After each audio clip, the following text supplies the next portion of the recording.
Hey there, everyone. This is Dr. Gwen from the Dr. Gwen International Training and Empowerment Academy and host of the iTunes show, the Dr. Gwen Show.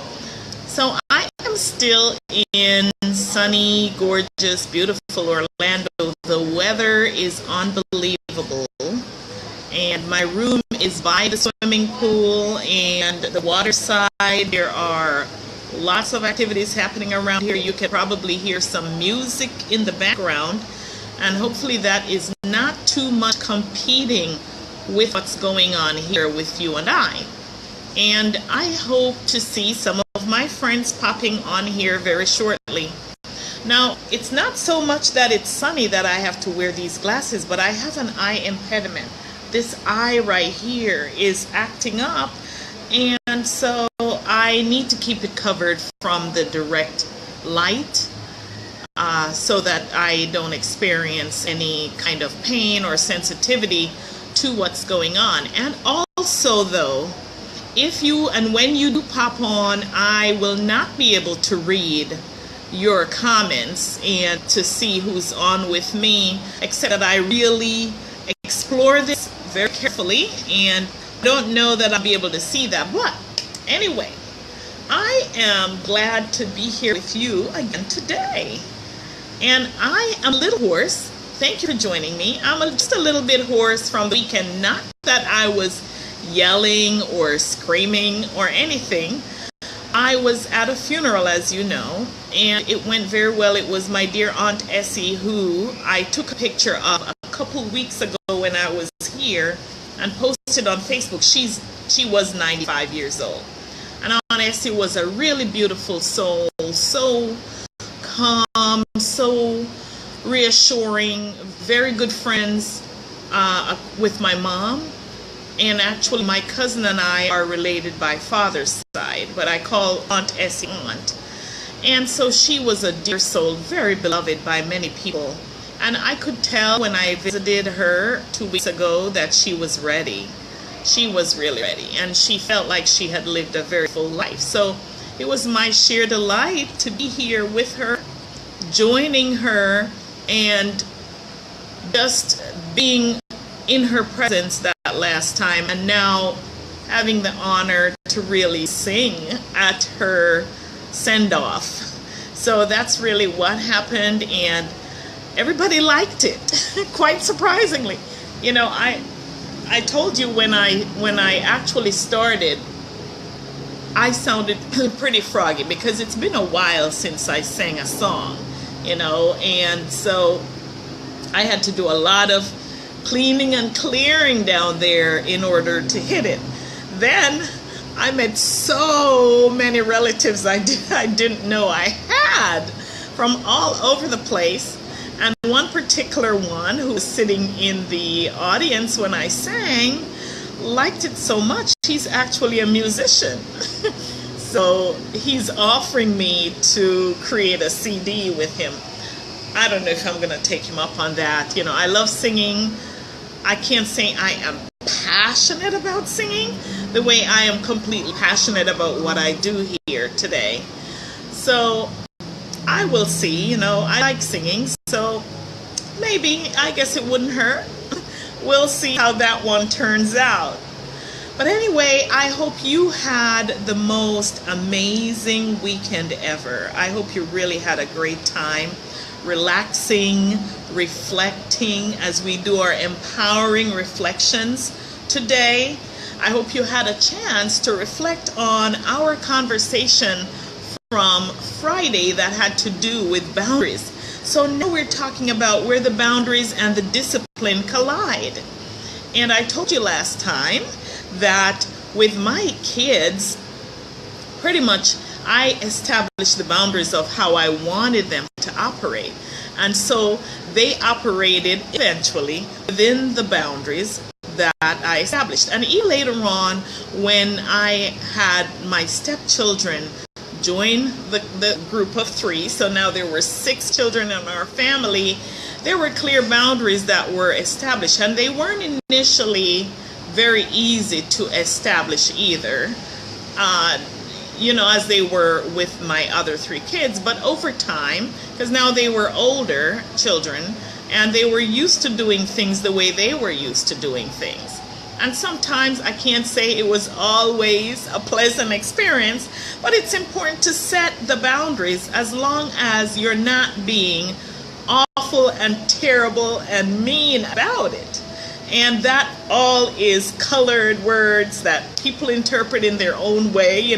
People interpret what they mean by awful and terrible and whatever in their own way, depending on their own situations from the past. But anyway, I had a really great time setting those boundaries and raising those 6 children. Yes, there were 6 of them in the household at one time. Can you believe it? And our home was completely organized. And it took some grit and determination and boundary laying and discipline. Now today we're going to focus on that discipline. And if you are a mom or a dad, you have children in your household, you may not have been on any of my previous conversations when I told you a little bit about why I'm talking about this topic. For me, of course, having been a mother of 3 biological children and 3 stepchildren, there were 6 children in my household. And also I've had decades of experience in the education profession, in the administrative profession. I've worked with thousands and thousands of parents and their kids who have come to either complain one on the other. So there were lots of vicarious experiences that I had just listening to those parents and listening to those kids and seeing how they interacted with each other. And then also, later on, as my own kids grew up, I started asking them some questions about what they liked and didn't like. And I hear a lot about what they did not like. And I hear a lot about what they did like. And so what I have personally done is to condense all of those experiences, and I have actually put them together in a book which is soon to be released, and I am so happy to share this with you.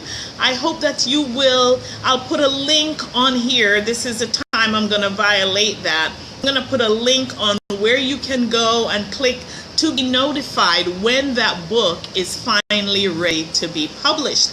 And I'm going to offer a very discounted selection of the book, either free or probably 99 cents, so you can get it. But I've been getting back some feedback from some people who have read the book and they are singing praises about it. And I give praises from above that those experiences flowed through me so that I could put them out on paper. So it is for moms, single moms, any mom, and dad too, because I did have some dads reading it and giving me feedback on that as well. So that's been fantastic. So when we talk about discipline, what is discipline? The root word for discipline is disciple. And what that means is one who is led and trained by a teacher, right? Now, you as a parent, you are the first teacher for your kids. And you have to apply that discipline in a way to train them. So the discipline has 2 meanings. The disciple, that is, you're their teacher, and then there's also that aspect of discipline that deals with the correction or punishment, right? Now, if we're going to deal with correction, it's important to know that that should never be harsh. Whatever you're meting out to your kids, you shouldn't slap them in the face, you shouldn't kick them, oh my, you shouldn't pull their ear. Those are really abusive situations. So you should not find yourself doing those things to your kids, okay? But when you apply those discipline, they should be teachable moments. Some of you may believe in spanking, some of you may not. When my kids were younger, that was a principle that I believed in. And I used to spank on the butt. But before I did, we would have a conversation and prayer. And that conversation would make sure they understood, number one, what did they violate? Number two, what could have happened differently?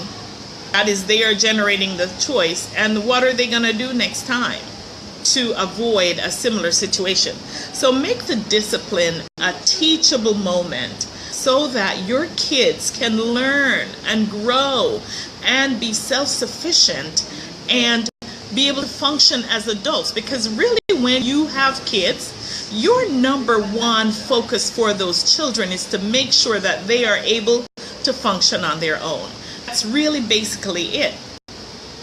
And to be successful. And as a mom, as a dad, I know that is your primary focus. So how do you, when you set those boundaries, how do you enforce them? You can do that, as I said the last time, by restricting certain toys, maybe certain associations, friendships, whatever it is that you feel your kid will understand best. Because when you are dealing with discipline, every child has a different threshold and ability. They're different ages, they're sometimes disabilities. They have different likes and dislikes. So you have to know what that kid needs in order to comply and to grow up to be that type of human being that you are setting him and her to grow up to be. Now, if your child has disabilities, one of the things that we talk about typically in the education profession is accommodations and modifications. If you have a 6-year-old and you have a 16-year-old, you cannot expect the same exact consequence for that 6-year-old as with the 16-year-old. Because they're different ages. Different things will impact what they do.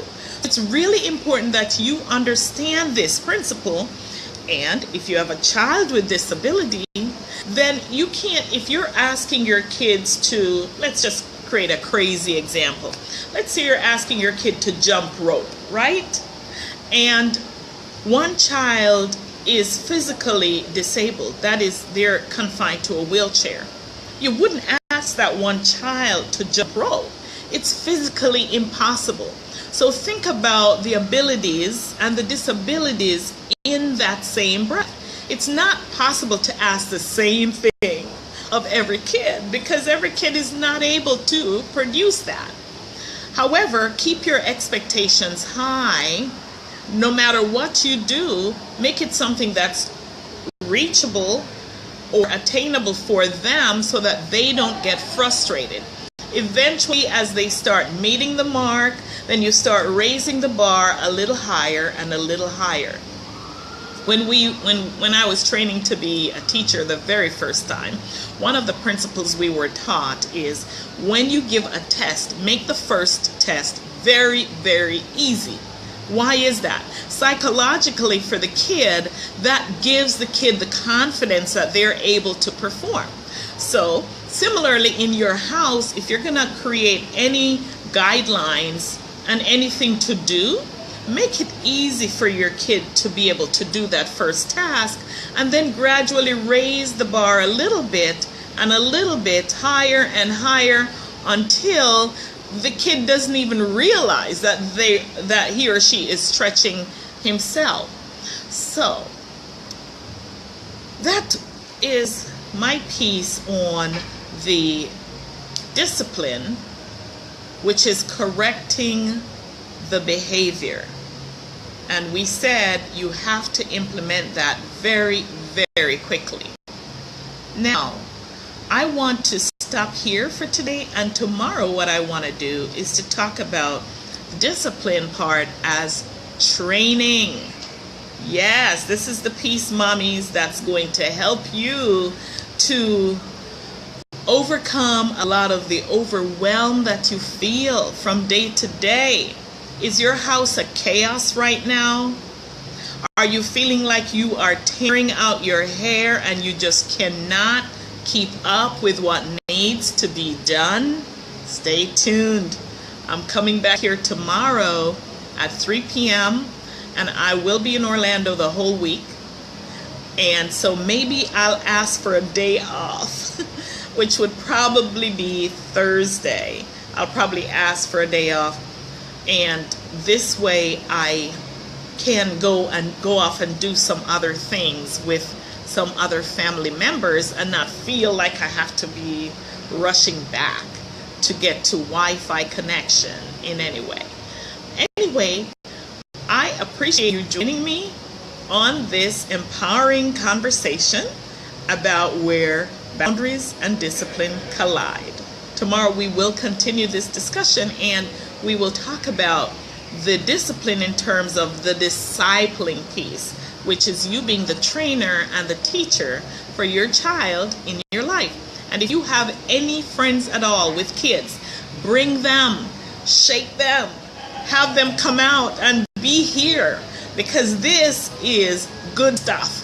This is stuff that's going to empower the lives of the women who tune in and give you tips that you can utilize. And remember, I'm going to drop a link on this today, and that link is going to give you access to where you can actually sign up to be notified when the book is launched.